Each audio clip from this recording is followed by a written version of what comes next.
சட்டமன்ற தேர்தலில் 234 தொகுதிகளில் வெற்றி முகத்தோடு தமிழ்நாட்டின் தேர்தல் அரசியலில் பெருவாரியான வாக்கு வித்தியாசத்தில் வெற்றி பெற இருக்கக்கூடிய முதல் தொகுதியாக கோவை தெற்கு தொகுதிதான் இருக்க போகிறது என்பதை நிரூபித்து களம் காணக்கூடிய பெரு மதிப்பிற்கும் மரியாதைக்கும் உரிய மக்களின் அமைச்சர், என்னாலும் அமைச்சர் என்று போற்றத்தக்க வகையிலே முத்துவேல் கருணாநிதி ஸ்டாலின் என்ற முதலமைச்சர் சொன்னார், செயல் வீரர் என்றால் செந்தில் பாலாஜி, செந்தில் பாலாஜி என்றால் செயல் வீரர் என்று அவரை அறிமுகம் செய்தார். உண்மையாகவே இந்த கூட்டத்துக்கு உள்ள வர்றப்ப எங்களுக்கெல்லாம் என்ன மகிழ்ச்சியா இருந்ததுன்னு கேட்டா, இளைஞர்கள் எல்லாம் எங்கேயோ இருக்காங்க, நாங்க எங்கேயும் இல்லை, இளைஞர்கள் இங்கதான் இருக்காங்கன்னு சொல்லக்கூடிய வகையில் இந்த கூட்டத்தை ஏற்பாடு செய்திருக்கிறார்கள். அருமை வாக்காளர் பெருமக்களே, அண்ணன் செந்தில் பாலாஜி அவர்களுடைய வெற்றி என்பது உறுதி செய்யப்பட்ட வெற்றி.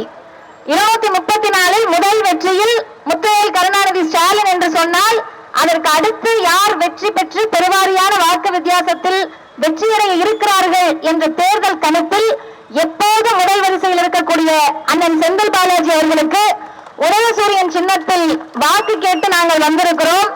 எனக்கு வந்தவுடனே தான் யோசிச்சேன், நீங்க தான் எனக்கு எனர்ஜி கொடுத்து வைப் கொடுத்துட்டு இருக்கீங்க, இன்னும் 10 நாள் பிரச்சாரத்துக்கு போகணுமா தங்கச்சி, எங்களை பார்த்து எனர்ஜி பூஸ்டர் ஆகி நீ பிரச்சாரத்துக்கு போன்ற மாதிரி இருக்கு உங்களுடைய கைத்தட்டலும் உங்களுடைய மகிழ்ச்சியும் உங்களுடைய சந்தோஷமும்.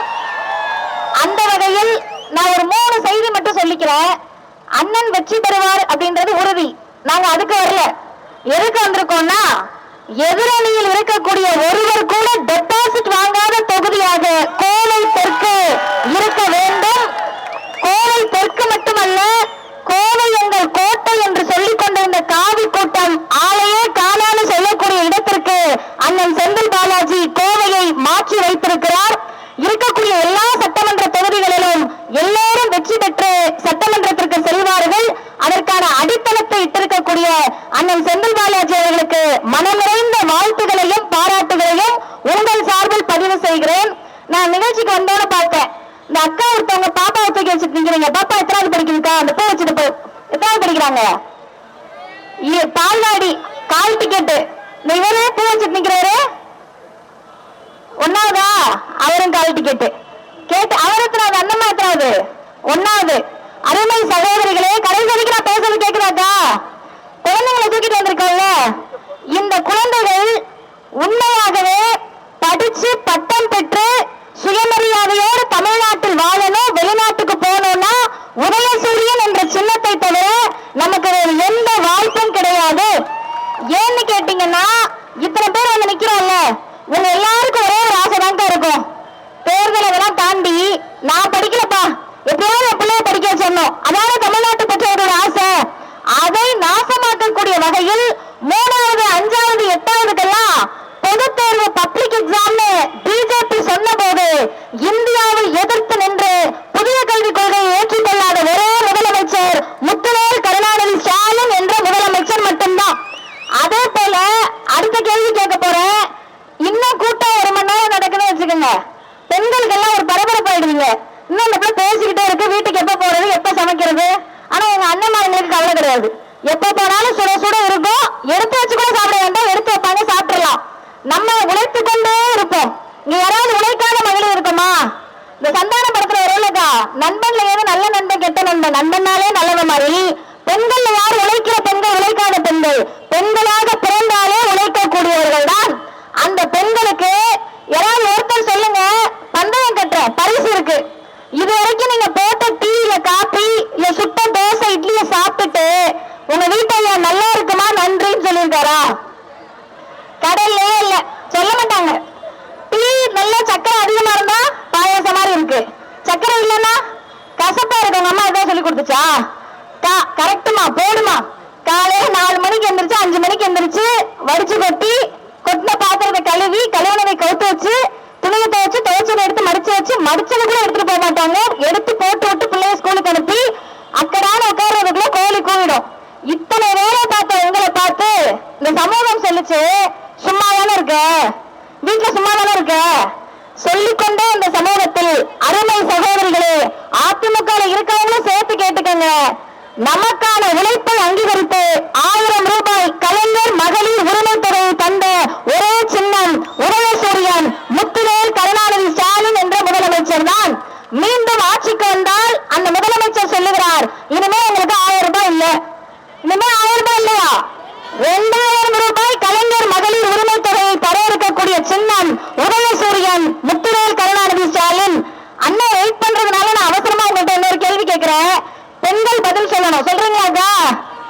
இருக்க எத்தனை பேருக்கு பிடிச்சவரை கல்யாணம் பண்ணிருக்கீங்க?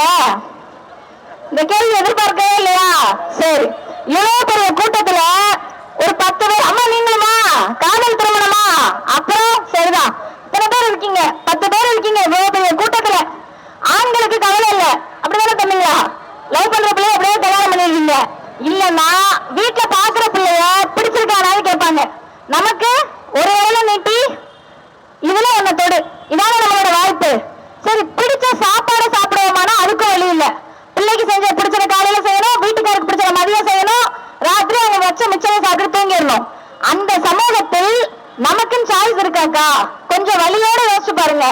எந்த சாய்ஸும் நமக்கு இல்ல. பாட்டி சிரிக்கிறாங்க. உலக வரலாற்றில் முதல் முறையாக ஒரு முதலமைச்சர் பெண்கள் கையில் சாய்ஸ் கொடுக்கிறாரு. 8000 ரூபாய் கூப்பனை பெண்கள் கையில் கொடுத்து விடுவேன், உங்களுக்கு பிடிச்சத வாங்கிக்கமான்னு சொல்லக்கூடிய ஒரே ஆட்சி முத்துவேல் கருணாநிதி ஸ்டாலின் என்ற முதலமைச்சருடைய ஆட்சி தான். அவர் தான் சொல்றாரு, ஆண்கள்கிட்ட கூப்பன் தர மாட்டாரா, பெண்கள் கிட்ட 8000 ரூபாய் கூப்பன் கொடுப்பாரா, உங்களுக்கு என்ன பிடிச்சிருக்கோ வாங்கிக்கங்க. ஏங்க அதெல்லாம் செய்யணும்? அரசு இதுக்கு முன்னாடி எத்தனையோ அரசுகள் இருந்திருக்கு. யாராவது பெண்கள் பெண்கள் மகளிர் மகளிர்னு யோசிச்சாங்களா? ஏன் இந்த முதலமைச்சர் யோசிக்கிறாருன்னா, மீண்டும் திராவிட மாடல் அமைய இருப்பது நம்மால் தான், பெண்களால் தான். கோவை தெற்கு வெல்ல இருப்பது உங்களை போன்ற மகளிர் படையால் தான், வெல்லும் தமிழ் பெண்களால் தான். அண்ணன் செந்தில் பாலாஜி அவர்கள் பெருவாரியான வாக்கு வித்தியாசத்தில் சட்டமன்றம் செல்ல இருக்கிறார், நமக்காக பேச இருக்கிறார். 2 செய்தியை மட்டும் நான் சொல்லிட்டு முடிச்சிடுறேன். நான் வர்ற வழியில எல்லாம் பார்த்தேன், இவ்வளவு கூட்டமா நின்றுட்டு இருக்கோம், எல்லாருமே அடைச்சு நின்றுட்டு இருக்கோம். குழந்தைங்க அவங்க பாட்டு இருக்காங்க, யாரும் அழுகல. ஒரு பாப்பா அழுதுச்சு, அவங்க அப்பா சமாளிக்க முடியாம கொடுத்து விட்டாரு. ஆமா தானே? பாத்துட்டேன். சமாளிக்க முடியாம பிடிச்சிக்கமா பிள்ளைன்னு வீட்டை மட்டும் கொடுத்து விட்டுட்டாரு. இத்தனை பேர் இருக்கக்கூடிய இடத்தை நசுக்கல, சோம்பி மாதிரி ஏறி மேல வரல, சைடு வழியா ஏறி வரல, கத்தல, கூச்சல் போடல, ஐயோ அப்படின்னு நினைக்க வைக்கலன்னா அதற்கு அர்த்தம் இது கருப்பு சிவப்பு படையாக இந்த மண்ணில் நின்று கொண்டிருக்கிறோம். அதனால்தான் அமைதியாக இந்த மண் இருக்கிறது. இந்த அமைதி தொடர வேண்டும் என்றால் உதயசூரியன் சின்னத்தில் வாக்களிக்க வேண்டும் என்ற உறுதியை ஏற்போம். இன்னும் ஒண்ணு, பிஜேபி அதிமுக கூடாரம்லாம் கோவையில காலி. அண்ணன் செந்தில் பாலாஜி என்னைக்கு கோவை தெற்குன்னு முடிவானுச்சோ, நாங்க போன முறை வந்ததுக்கு இந்த முறைக்கு வித்தியாசத்தை பார்க்கிறோம். ஒரு பக்கமும் எதிரணியில் ஆள் இல்லை. எங்கெங்கயோ ஆட்களை நிற்க வைத்தாலும் அவர்களுக்கு இருக்கக்கூடிய அந்த அச்சம், பயம் ஏன் தெரியுமா? உங்ககிட்ட என்ன சொல்லி வாக்கு கேட்பாங்க? நான் மோடியின் முரட்டு அடிமை, எனக்கு ஓட்டு போடுங்க. நான் மதக்கலவரம் தூண்டக்கூடிய பிஜேபி கூட இருக்கேன், எனக்கு ஓட்டு போடுங்க. உங்க பிள்ளை படிப்பெல்லாம் நாசமாக்குற புதிய கல்விக் கொள்கையை நான் ஏத்துக்கிட்டேன், நான் தான் அதிமுக, எனக்கு ஓட்டு போடுங்க. கலைஞர் மகளிர் உரிமை தொகை 1000 ரூபாய் தரவே முடியாதுன்னு சொன்னா எடப்பாடி பழனிசாமி சார்பா வந்திருக்கேன், ஓட்டு போடுங்க. இப்படியாக்கா கேட்க முடியும்? ஆனால் நான் இப்போது கேட்கிறேன், பதில் சொல்றீங்களா? யாரெல்லாம் சொல்றீங்க? கை தூக்குங்க. கையெழுத்து சொல்லுவோமா?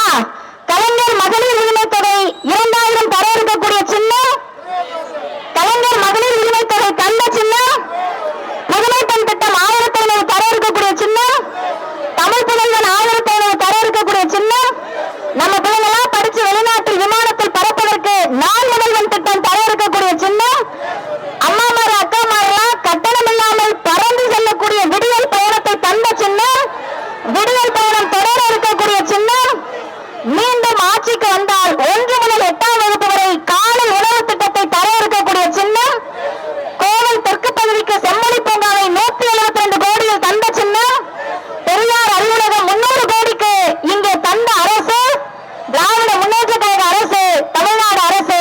அதே போல் அன்புக்குரிய வாக்காளர் பெருமக்களே, வாக்களித்தவர்களுக்கும் உழைப்போம், வாக்களிக்காதவர்களுக்கும் உழைப்போம் என்று முத்துவேல் கருணாநிதி ஸ்டாலின் என்ற முதலமைச்சர் சொன்னார். பார்க்க பார்க்க எனக்கு அதிசயமாக இருக்கிறது. உங்கள் தொகுதியில் அவிநாசி சாலை ஜிடி நாயுடு மேம்பாலம் 1781 கோடி ரூபாய். நம்ம மட்டுமா பயணிக்கிறோம்? பிஜேபி காரங்க, அதிமுக காரங்க, நம்ம திட்டவங்க எல்லாரும் பயணிக்கிறாங்க. இன்றைக்கு கோவையை எப்படி மாற்றி இருக்கிறார்கள் என்று சொன்னால், ஹாக்கி மைதானம் 9.62 கோடி, மேற்கு புறவழிச்சாலை 250 கோடி, 5 ஆண்டுகளில் கோவை மாநகராட்சியில் நடைபெற்ற சாலை வசதி, பாதாள சாக்கடை, குடிநீர் திட்ட பணிகள் 8700 கோடி ரூபாய் செலவு செய்து கோவையை மிகப்பெரிய இடமாக மாற்றி இருப்பது முத்துவேல் கருணாநிதி ஸ்டாலின் என்ற முதலமைச்சருடைய ஆட்சி. இறுதியாக 760 கோடி மதிப்பில் 1706 கிலோமீட்டர் இருக்கிறது. இந்த சாலையில், இந்த குடிநீர் வசதியில், இந்த பாதாள சாக்கடையை பார்க்கிற போதெல்லாம், இங்க நடந்திருக்கக்கூடிய வானுயர்ந்த கட்டடங்களை பார்க்கிற போதெல்லாம் ஒற்றை முகம் உங்களுக்கு நினைவுக்கு வர வேண்டும். அந்த முகத்திற்கு பெயர் முத்துவேல் கருணாநிதி ஸ்டாலின் என்ற முகமாக மட்டும்தான் இருக்க முடியும். அவருடைய போர்ப்படை தளபதிகளாக பிஜேபியை, மோடியை, அமித்ஷாவை, டெல்லியை எதிர்த்து நிற்கக்கூடிய நம்முடைய முதலமைச்சருக்கு போர்ப்படை தளபதி வரிசையில், முன்னணி வரிசையில் இருக்கக்கூடிய அண்ணன் செந்தில் பாலாஜி அவர்கள் கோவை தெற்கில் பெருவாரியான வாக்கு வித்தியாசத்தில் வெற்றி பெற்று சட்டமன்றம் செல்ல வேண்டும். அவர் செல்கிறார் என்று சொன்னால் நீங்கள் எல்லாம் செல்வதாக அர்த்தம். அண்ணன் செல்வார், வெல்வார். அதே நேரத்தில் நம்ம நோக்கம் என்ன?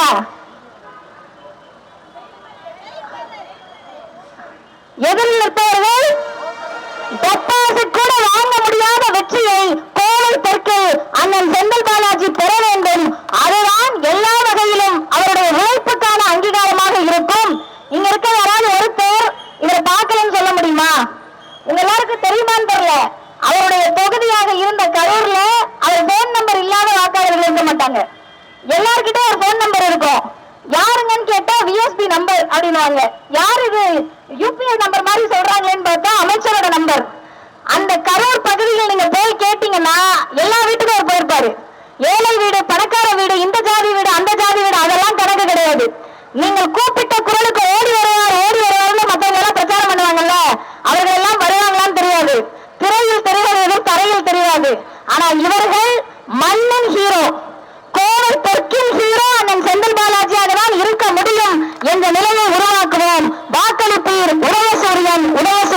நன்றி, வணக்கம்.